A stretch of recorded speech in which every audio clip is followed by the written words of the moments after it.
A família de Jacó havia descido ao Egito, e ali, sob a proteção de Deus, cresceu e se multiplicou. De uma pequena família, tornaram-se uma multidão. Mas o tempo passou e um novo faraó surgiu. Ele não conhecia José, nem lembrava do que Deus havia feito através dele. Temendo o crescimento dos hebreus, esse faraó os escravizou, impondo trabalhos pesados, humilhações e sofrimento.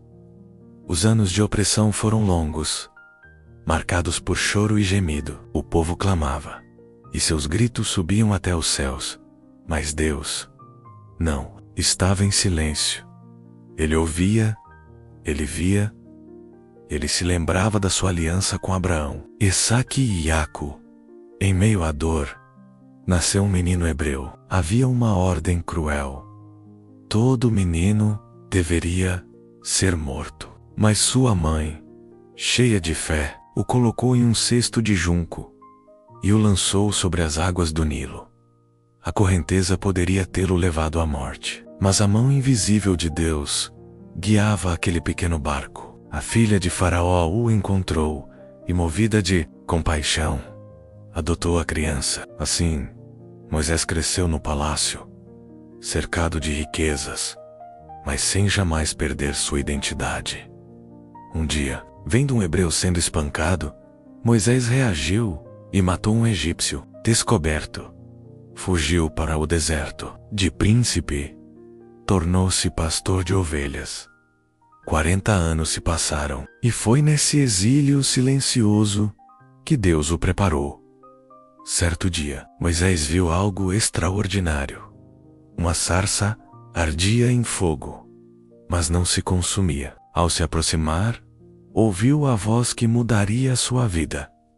Moisés, Moisés, tira as sandálias dos teus pés, porque o lugar em que estás é terra santa. Era o próprio Deus.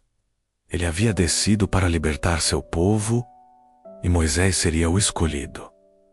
Moisés hesitou, temeu, apresentou desculpas. Quem sou eu para ir a Faraó?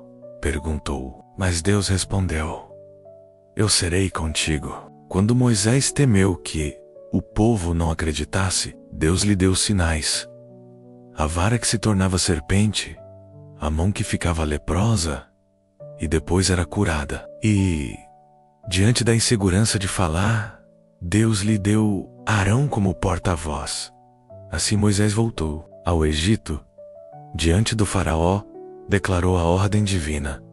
Assim diz o Senhor, deixa ir o meu povo. Mas o coração de Faraó se endureceu, e começaram os juízos.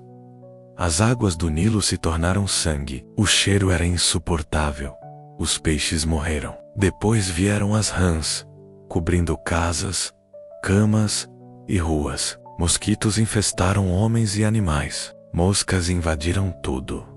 O gado egípcio morreu, úlceras feriram homens e animais. Chuvas de saraiva caíram com fogo misturado, destruindo colheitas.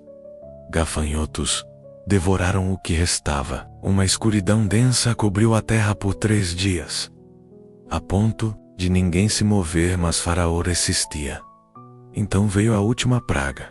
Deus ordenou que os hebreus sacrificassem um cordeiro, comessem apressadamente sua carne e marcassem com seu sangue as portas das casas. Naquela noite, o anjo do Senhor passou pelo Egito. Onde havia sangue, a vida foi preservada. Onde não havia, o primogênito morreu. O clamor do Egito foi grande, e o faraó, enfim, cedeu. Saiam e sirvam ao Senhor como pediram. A pressa era tanta que o pão não pôde ser levedado. A Páscoa foi instituída como memorial eterno. A noite em que Deus libertou seu povo com mão poderosa. O povo partiu, mas logo o faraó mudou de ideia e perseguiu os hebreus com seus carros e cavaleiros. Diante deles, o mar. Atrás, o exército egípcio. O desespero tomou conta, mas Moisés declarou: o Senhor pelejará por vocês. Fiquem quietos. Então estendeu a vara sobre as águas, e um forte vento abriu o mar. O povo atravessou a pé, enxuto. Quando os egípcios tentaram seguir, as águas voltaram, e todo o exército de Faraó foi destruído. Na praia, os hebreus entoaram um cântico de vitória. O Senhor é a minha força e o meu cântico, Ele me foi por salvação. Quem é como o Senhor entre os deuses, glorioso em santidade, tremendo em feitos gloriosos, que opera maravilhas. Míriam, irmã de Moisés, tomou o tamborim, e as mulheres dançaram celebrando a vitória. A caminhada pelo deserto começou, mas o povo logo se queixou. Faltava água, faltava pão. Deus, em sua graça, fez brotar água de uma rocha e enviou o maná, o pão do céu, que aparecia todas as manhãs. Quando desejaram carne, codornizes vieram em abundância. Assim, dia após dia, Deus os sustentava. Em Refidim, enfrentaram os amalequitas. Enquanto Moisés levantava suas mãos, Israel vencia quando se cansava. Arão e Hur sustentavam seus braços, e a vitória foi garantida. Assim, aprenderam que a batalha pertence ao Senhor. Chegaram ao Monte Sinai. Ali, Deus desceu em meio a trovões, relâmpagos e uma nuvem espessa. A montanha fumegava, e o som da trombeta aumentava cada vez mais. O povo tremia. Tomado de temor, Moisés subiu ao monte e recebeu a lei, os 10 mandamentos. Não terás outros deuses diante de mim. Não farás imagens. Não tomarás o nome do Senhor em vão. Lembra-te do sábado. Honra teu pai e tua mãe. Não matarás. Não adulterarás. Não furtarás.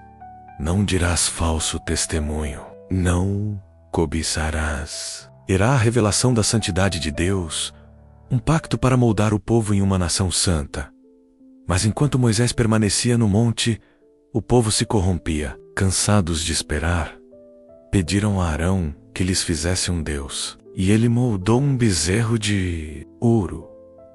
Diante da imagem, dançaram, festejaram, pecaram.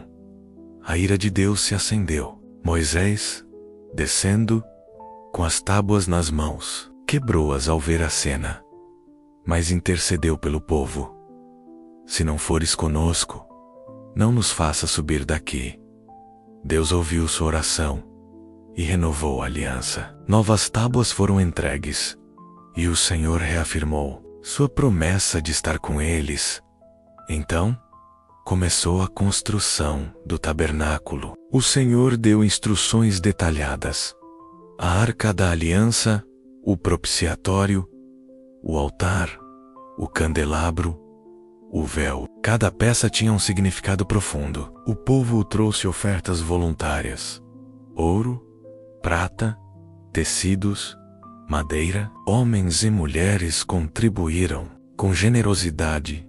Artífices habilidosos, cheios do Espírito de Deus, trabalharam com zelo. E quando tudo foi concluído, o tabernáculo foi erguido. Então, a glória do Senhor encheu a tenda. Uma nuvem cobriu o lugar, e de dia essa nuvem os guiava de noite. Uma coluna de fogo iluminava o caminho. Assim termina o livro de Êxodo. Não apenas com um povo liberto da escravidão, mas com a presença de Deus habitando no meio deles. O Senhor não os chamou apenas para sair do Egito, mas para andar com Ele, obedecer à sua lei, viver como seu povo. Êxodo é a história de um Deus que vê, ouve, desce e liberta. Um Deus que julga o opressor, mas guarda seus filhos. Um Deus que não apenas abre mares, mas habita em tendas. E ainda hoje, essa história aponta para algo maior. Para o Cordeiro que tira o pecado do mundo. Para o Libertador que nos conduz, não só para fora da escravidão, mas para a verdadeira comunhão com o Pai.